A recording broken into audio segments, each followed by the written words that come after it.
جب راز کھولیں گے مشکل ہو جائے گی۔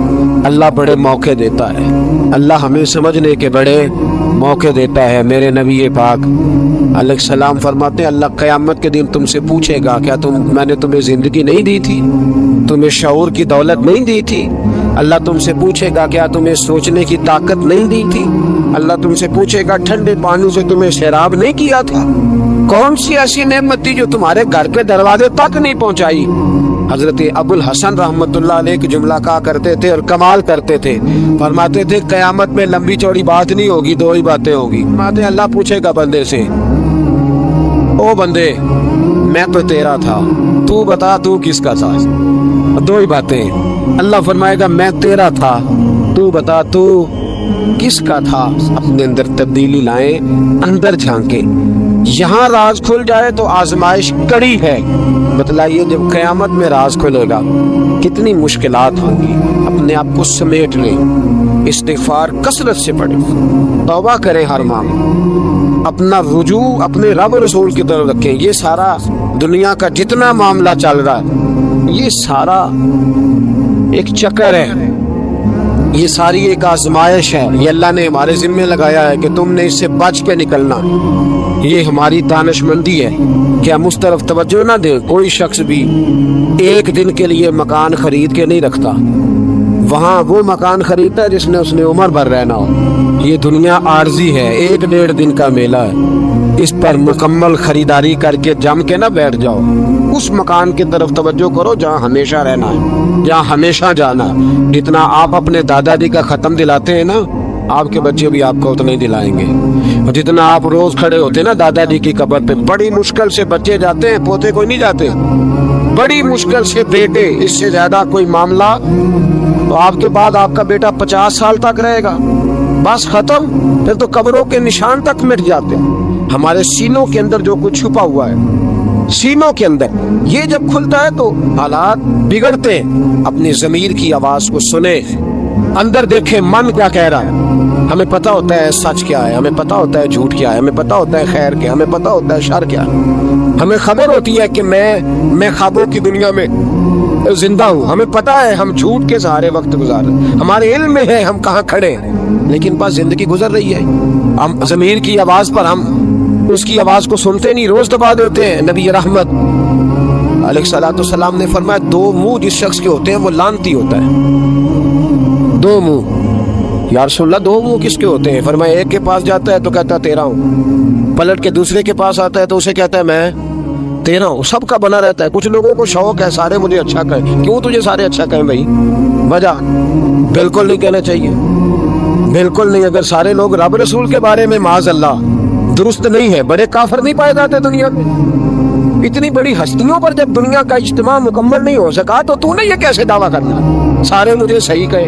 کیوں تو اس چکر میں ہے؟ ساروں کا صحیح کہنا ضروری نہیں، تیرا صحیح ہونا ضروری ہے۔ لوگوں کا تجھے صحیح سمجھنا ضروری نہیں، تیرا صحیح، بولیے تیرا صحیح ہونا۔ مکہ تو سارا مخالف تھا، عرب تو سارا مخالف تھا۔ اب اگر بات یہی ہوتی تو پھر ابو بکر صدیق کو چاہیے تھا نا جدھر سارے جا رہے ہیں ادھر جاتے۔ انہوں نے یہ نہیں دیکھا کہ لوگ کیا کہہ رہے ہیں، انہوں نے یہ دیکھا کہ میرا ضمیر کیا کہہ رہا ہے۔ اندر دیکھے، اندر سینوں کے راز جو ہمیں پتہ ہے صحیح کہ کیوں جھوٹ کی زندگی گزارتے ہیں، کیوں دوگلا پالیسی سے وقت گزارتے ہیں، کیوں ہم اس طرح کرتے ہیں۔ اندر دیکھیں، اندر جھانکیں، اندر گواہی دیتا ہے آپ کا کہ حق کیا ہے، سچ کیا ہے۔ اندر سے پوچھیں۔ حضرت وابسہ رضی اللہ تعالیٰ عنہ حضور علیہ السلام کے صحابی ہے، کہتے میں گھر کے اندر تھا تو میرے دل میں خیال آیا میں حضور سے پوچھوں نا نیکی کیا ہوتی ہے اور بدی کیا ہوتی ہے، خیر کیا ہے شر کیا ہے، پوچھوں نا۔ کہتے ہیں میں گھر کے اندر ارادہ کیا، ارادہ کر کے میں مسجد نبی میں پہنچا تو رش تھا، بہت سارے صحابہ بیٹھے تھے، میں پیچھے بیٹھ گیا تو محبوب فرمانے لگے ادن منی یا وابسہ، وابسہ میرے قریب آ جا۔ فرماتے میں آ کے درمیان میں بیٹھ گیا تو حضور مسکرا کے فرمانے لگے چل اور قریب آ جا، اور قریب آیا تو حضور کہنے لگے ادن منی، چل یار اور قریب آ جا۔ کہتے میں اتنا قریب آیا کہ میرے گھٹنے حضور کے مقدس گھٹنوں سے مس ہونے لگے۔ حضور نے فرمایا کیسے آئے ہو، کیسے آئے؟ کہتے ہیں میں بولنے ہی لگا تھا کہ حضور فرمانے لگے تو بتائے گا کیا پوچھنے آیا کہ میں بتاؤں؟ موج ہے آج، محبوب کا دروازہ رحمت کھلا۔ فرمایا میں نہ بتاؤں تو کیا پوچھنے آیا تھا؟ کہا حضور آپ بتائیں تو پھر تو کمال ہو جائے۔ تو